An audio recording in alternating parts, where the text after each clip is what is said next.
Hello friends, मैं विनय निर्भीक। Friends, आपका एक बार फिर से हमारे चैनल पर स्वागत है। तो friends, RRB, NTPC and group D exam update. जी हाँ फ्रेंड्स, अपडेट नहीं, बिग ब्रेकिंग अपडेट।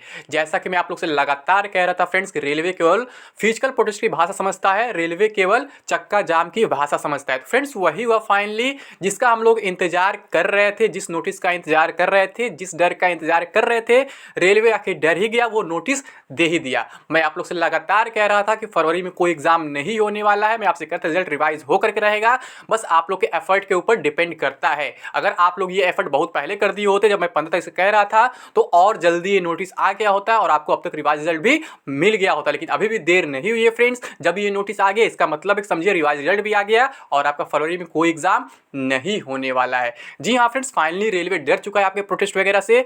रेलवे आपकी अभी तक केवल के क्लैरिफिकेशन वगैरह दे रहा था, अब कुछ और बताने लगा, कुछ और बोलने लगा है। ये बहुत बड़ी बात है। आप लोग को ऐसे ही लगे रहना। आपको मालूम होगा कल केवल बिहार में हुआ था, पटना में राजेंद्र नगर टर्मिनल पर और आरा में हुआ था। आज लगभग पूरे देश में हुआ है, इलाहाबाद में भी हुआ है, दिल्ली में भी हुआ है और वहाँ पटना आरा में हुआ ही है, फिर बिहार शरीफ में भी हुआ। मतलब हर जगह ऑलमोस्ट स्टार्ट हो गया है, जिससे रेलवे बिल्कुल डर गया है। इसका मतलब ये आप समझ रहे हैं कि अब इन्हें तो रिवाइज करना ही करना है रिजल्ट, इसमें कोई डाउट नहीं है। जी हाँ फ्रेंड्स, ऑफिशियल नोटिस मैं आपको दिखाता हूँ। मैं अपने पास से कुछ नहीं कह रहा हूँ, डर कर रेलवे को नोटिस देना पड़ा है। लेकिन आपको ऐसे नहीं डरना है, क्योंकि कुछ यूट्यूबर्स आपको फिर डराएंगे, फिर परेशान करेंगे। आपको अपने हक के लिए लड़ करके रहना है, अपना हक ले करके रहना है। तो मैं आपको नोटिस दिखाता हूँ फ्रेंड्स, रेलवे ने डर कर कौन सा नोटिस जारी किया है और क्यों फरवरी में कोई एग्जाम नहीं होगा और रिवाइज रिजल्ट कब तक आ सकता है। सारी बातें हम करेंगे इसमें, सब कुछ इसमें ऑलरेडी मेंशन है, कहाँ क्या है। ये देखिए फ्रेंड्स, आज नोटिस जारी हुआ, देख सकते हैं 25 जनवरी का।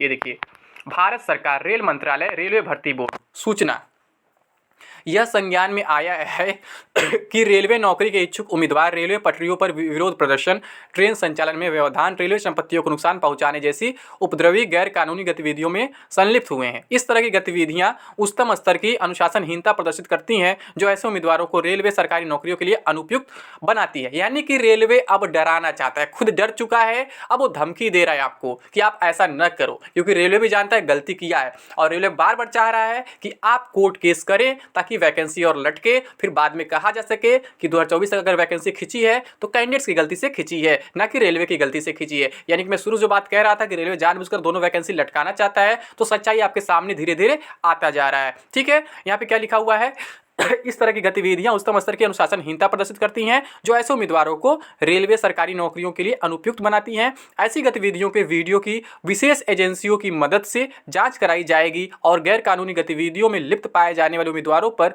पुलिस कार्रवाई के साथ साथ ही उन्हें रेलवे की नौकरी प्राप्त करने से आजीवन प्रतिबंधित भी किया जा सकता है। आप क्या प्रतिबंधित करोगे भैया, जब 5 साल से कोई नौकरी ही नहीं दिए हो, 2018 की वैकेंसी अभी तक कंप्लीट नहीं कर पाए हो, वैसे ही 5 साल से कुछ हुआ नहीं है, अब और कितना प्रतिबंधित करोगे। बिना प्रतिबंधित किए इतना परेशान किए हो, तब क्या करोगे खुद सोचो।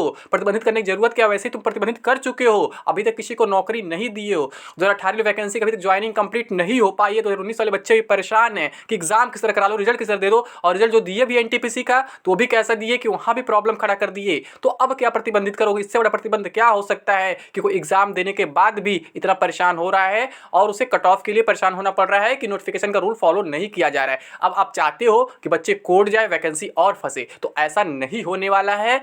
कैंडिडेट्स नहीं डरने वाले हैं, क्योंकि ये जो आगाज हुआ इस लड़ाई का बिहार की धरती से हुआ है। आप समझ सकते हैं बिहार वाले कितने आगे इस चीज़ में, सभी को मालूम है रेलवे के पीछे सबसे अधिक बिहार वाले ही भागते हैं। यही कारण है रेलवे को ऐसा नोटिस देना पड़ रहा है, ऐसा धमकी देना पड़ रहा है, ताकि बिहार वाले शांत हो जाएंगे तो बाकी भी शांत हो जाएंगे। मैं आपको एक सच्चाई बताता हूँ फ्रेंड्स, हमारे यूपी में इलेक्शन है, यही कारण है कि यूपी के न्यूज़पेपर में कहीं भी ऐसा न्यूज़ नहीं आया है कि लड़कों को पीटा गया है, लाठीचार्ज कहीं भी नहीं दिखाया गया है। क्यों? क्योंकि इलेक्शन पे इफेक्ट पड़ सकता है। लेकिन फ्रेंड्स, आज यूपी में भी हुआ है, इलाहाबाद में भी हुआ है और ये अब रुकने वाला नहीं है। कल 26 जनवरी है, कल फिर से पूरे देश में होगा। हर जगह के टीचर्स अब धीरे धीरे सपोर्ट में आ रहे हैं। काश ये लोग पहले ही सपोर्ट में आगे होते तो आज इतना इंतजार नहीं करना पड़ता। आज सीबीटी 2 का फेक नोटिस नहीं देखने को मिलता कि यहाँ 15 फरवरी सब एग्जाम कराएंगे, जबकि सब कोई जानता है फरवरी में कोई एग्जाम नहीं होने वाला है, चाहे आपका एनटीपीसी सीबीटी 2 हो या फिर ग्रुप डी हो। ठीक है, ग्रुप डी में भी 2 सीबीटी लागू कर दी है, इसे भी हटाना पड़ेगा रेलवे को। ये जबरदस्ती है। कारण क्या बताया जा रहा है कि फॉर्म फॉर्म अधिक पड़ गए, कैंडिडेट्स अधिक है। अरे भैया पिछले बार 1,89,00,000 फॉर्म पड़े हुए थे,